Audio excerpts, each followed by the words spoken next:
This is Dance Studio 411, where we answer your real-life questions about your toughest studio life predicaments. Parent problems, teacher turnover, student challenges, policy dilemmas, and so much more.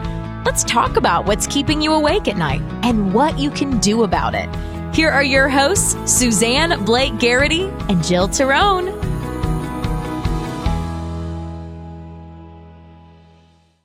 Welcome, everyone, to this episode of our Dance Studio 411 podcast. Today, it's Suzanne. I'm Suzanne. Woo! And Jill. Jill, welcome. Hey there. Thanks, Suzanne. Oh, we're excited about a topic today because, it's about getting started, right, Jill? What question are we tackling? We are tackling the best advice that we can give a person who is just starting a studio from scratch. It's a good one. And you and I, gosh, Jill, it's been how long since we've been working with our studio owner friends online? Over a decade, nearly 11 years. Exactly. And you've seen, we probably so many different types of studio owner come through our doors.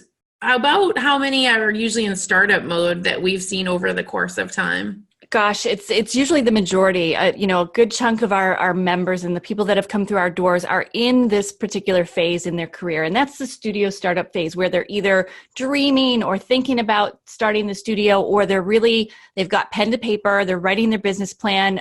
Maybe they've even leased some space, or they're ready to open the doors. They've got a few students already, maybe in a church setting or a gym, and they're looking to expand. So this is where we really thrive, and we love to help our studio owners and those who are aspiring to own those studios. Exactly. And it's interesting too. I think we've seen, this whole sort of start from scratch mentality is a great perspective, even for veteran owners who are maybe adding another location or thinking about expanding, because, that's essentially sometimes starting from scratch if you're picking up in a new area. So I think it's fun. Let's kind of dive into the topic, I suppose. Yeah, let's dive right in today. I love this. Awesome. And before we get started, do you want to share, we have a very awesome free resource for our listeners today to grab while they're listening, right? Yes, we do. So as you're listening, or if you're driving, don't do this while you're driving, of course, but dancestudioowner.com/startup, one word, is our little bonus mini course for studio startups. So dancestudioowner.com/startup. Exactly. It's a 3-part mini course. It's got some training, some videos.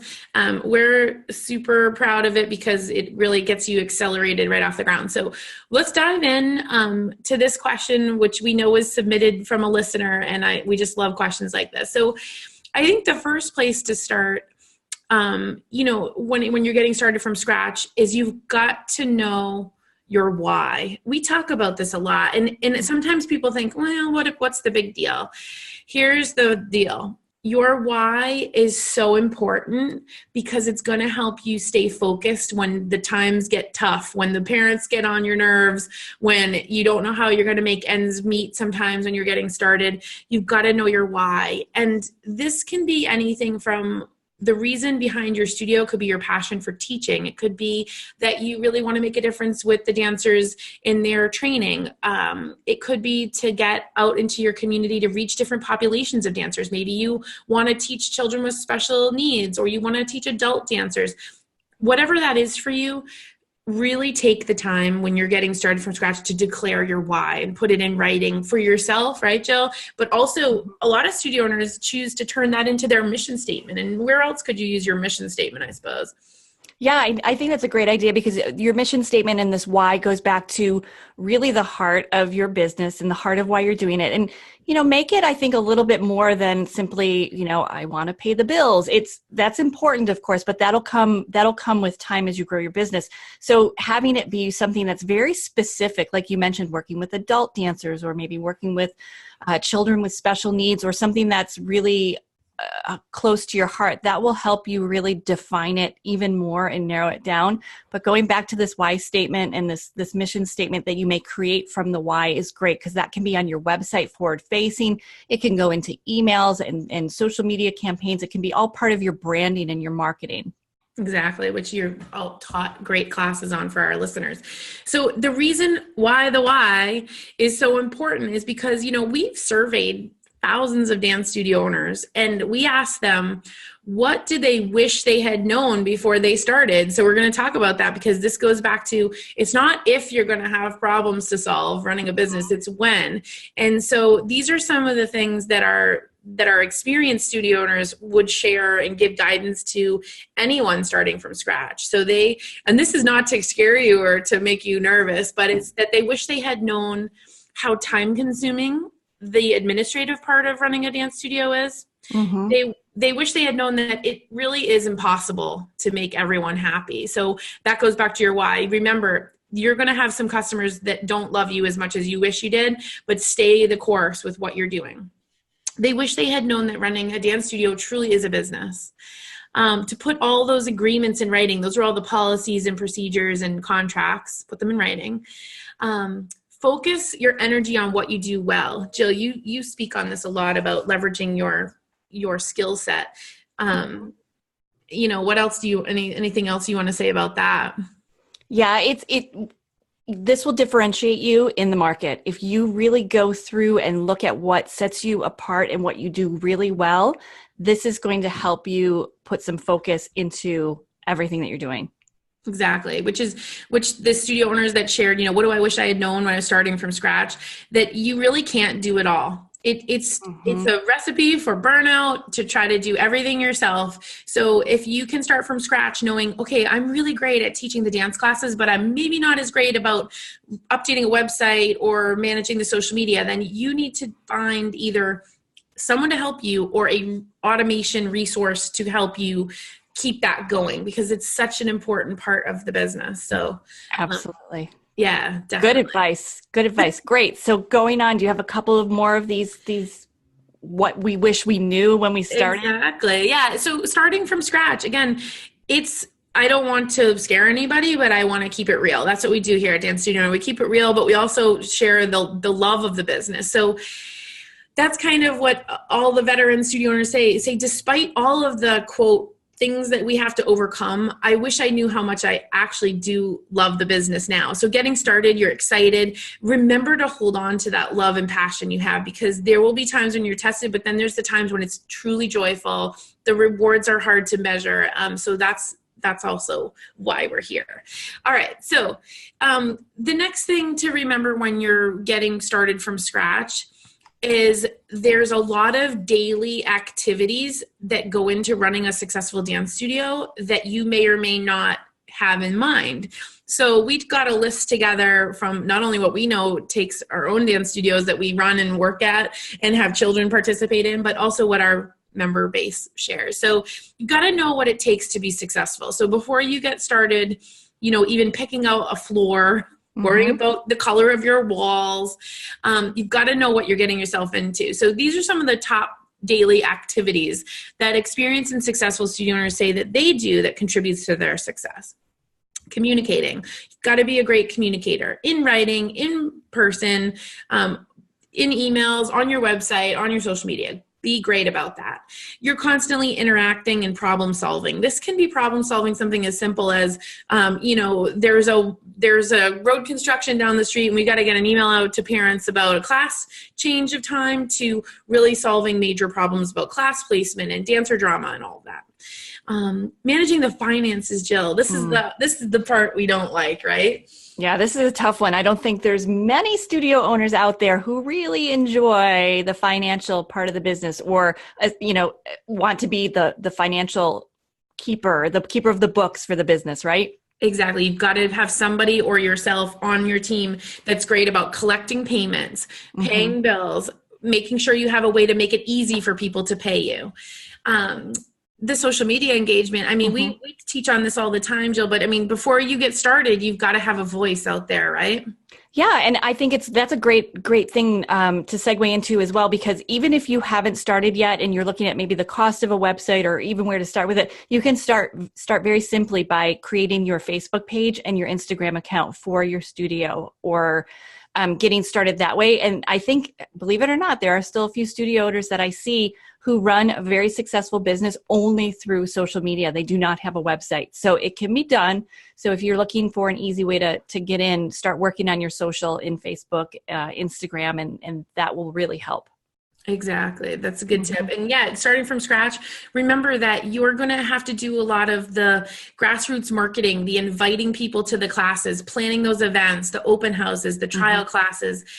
You might start off on your own as the sole teacher, but if you're going to be bringing on any other teachers, it's training them and making sure that they're on the same page as you are about the culture of your business, what kind of a studio you're going to be. So I would say when it comes for starting from scratch, those are kind of the intangibles that you have to focus on before you even open your door, because no amount of marketing is going to help you if you don't know what type of studio you are for your parents, for your dancers, and for the community. Because again, you're going to be challenged, and it's important to know exactly who you are. So wanted to mention those things, right? Yeah, that's really great advice. The more you know and the more you feel comfortable in your own skin with your why and knowing why you're doing what you're doing, that's going to put you in a very good position to be handling all of your marketing, all of the parent concerns, all of those things that will come your way. I love it.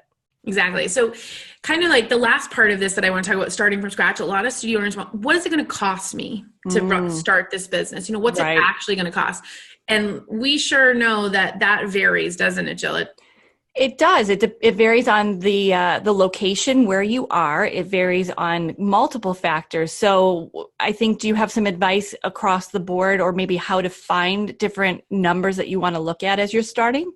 Exactly. I think that my best advice, because we actually, in our free startup guide that we mentioned, dancestudioowner.com/startup, we have a whole download of these 10 questions you should ask before you buy a studio or build a studio. So there's actually 2 considerations I want you to think of if you're starting from scratch. Number 1, are you actually in a position where you could buy an existing studio? Sometimes that's the best business for you. So before you even start just building out a location from scratch and starting with 0 students, have you heard of a studio that's maybe getting ready to close? Is someone actively listing their business? Have your financial team give you some advice on that. Have an accountant look at that. You can usually enter into an agreement where you can look at the financials, because sometimes there are situations where that's the best choice, to walk into a situation that's already working, but maybe needs your fresh eyes to build it up. So good advice. Keep that in mind. The other thing, Jill, I think it goes back to kind of like a business tip in general, which is you get more creative when you have less resources. So how creative can you get? I do believe in a strong floor for a dance studio. A very professional floor is important, but I'm not necessarily convinced that you need the most expensive dance floor. So shop around. Do you need a sprung floor, or would a floating hardwood floor do with Marley? Can you go on Craigslist and buy some other things to get started? Who do you know in your network that can DIY with you some of the build out? If you can't get a landlord that will do that, what can you do to sort of crowdsource the creation of your studio in a professional way? You and I both know as well, the most important things are a great website. You've got to have that, but it doesn't have to cost an arm and a leg, right? Absolutely. Yes. A website is definitely important, because that's where your outward forward-facing communication is going to go. And that's part of your branding and what you want to put forward. But there are ways that you can do it yourself. There are ways that you can do it very professionally for not a ton of money. Exactly. You've got to be the easiest dance studio to be found online before you spend any money on physical marketing that would be signage or promote. Too many people rush to these old, expensive ways to market, but you've got to be easy to find online first and foremost. So those are just a few high level tips. But like I said, grab our guide, our startup guide, because I think you'll be pleasantly surprised at how much great information is in there. And again, all of this revolves around, why are you doing this, and what are you going to stand behind when the going gets tough? And again, it's not to say that it's not worth it, because it's worth it. All of it's worth it. But you have that strong foundation of your purpose. Anything is possible. Yes. Start with that strong foundation. Excellent. Really good advice today, Suzanne. Thank you. Do you want to wrap this up by saying anything else? Do you have anything more that you'd like to add for those that are in studio startup mode?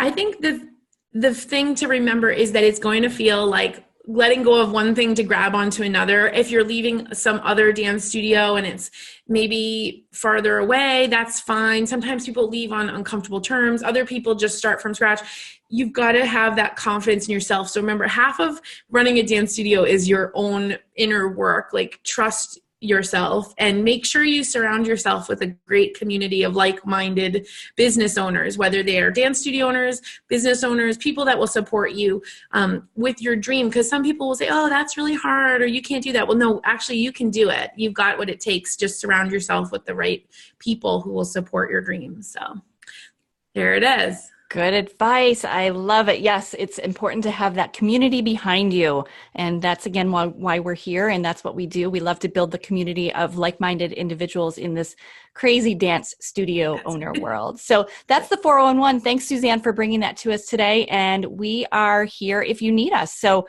make sure you review the show notes, or if you're listening in on your car, go get that startup guide. It's dancestudioowner.com/startup.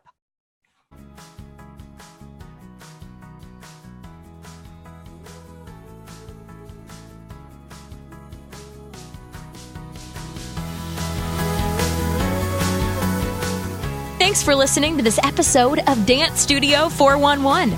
Visit us online at dancestudio411.com for more great resources and to submit a question for a future episode. Our number one goal is to help you build a successful dance studio business and keep your passion for dance alive.